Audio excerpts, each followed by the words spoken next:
চলছে প্রবল দাবদাহ। ইতিমধ্যেই তাপমাত্রা পৌঁছে গিয়েছে 40 ডিগ্রি।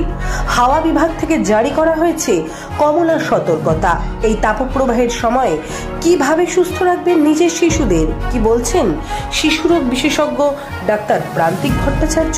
যেটা উচিত, দেখুন, এই গরমের মধ্যে যতটা সম্ভব বাইরে না বের করানোই ভালো হয়, এক নম্বর। আর যদি বার করতে হয় তাহলে একটু বেশি সকালের দিকে কিংবা একটু রোদ পড়ে যাওয়ার পরে নিতান্ত যদি প্রয়োজন হয় সেই সময়টাই অ্যাভেল করা বেটার, নাম্বার এক। নাম্বার দুই হচ্ছে যে হাত ঢাকা জামা কাপড় পরুক, পাতলা জামা কাপড় পরুক, সুতির জামা কাপড় হলেই ভালো হয়। আচ্ছা, বেশি খুব টাইট জামা কাপড় না পরানোই ভালো, ঠিক আছে? আর খুব ডার্ক কালারের জামা কাপড় না পরে হালকা কালারের জামা কাপড় পরলে ভালো হয়। আর এছাড়া ধরুন প্রচুর পরিমাণে জল খাওয়ানোর ব্যবস্থা করতে হবে। যদি বাচ্চা বুকের দুধ খায়, বেশি করে দুধ খাওয়াতে হবে।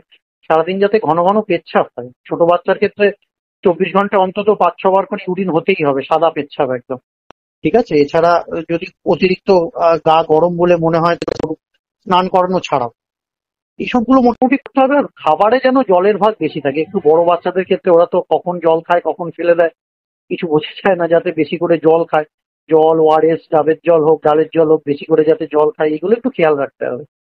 আর এর থেকে বেশি বেশি হলে কাছে পিঠে যিনি ডাক্তারবাবু আছেন তার সাথে যোগাযোগ করে নিতে হবে।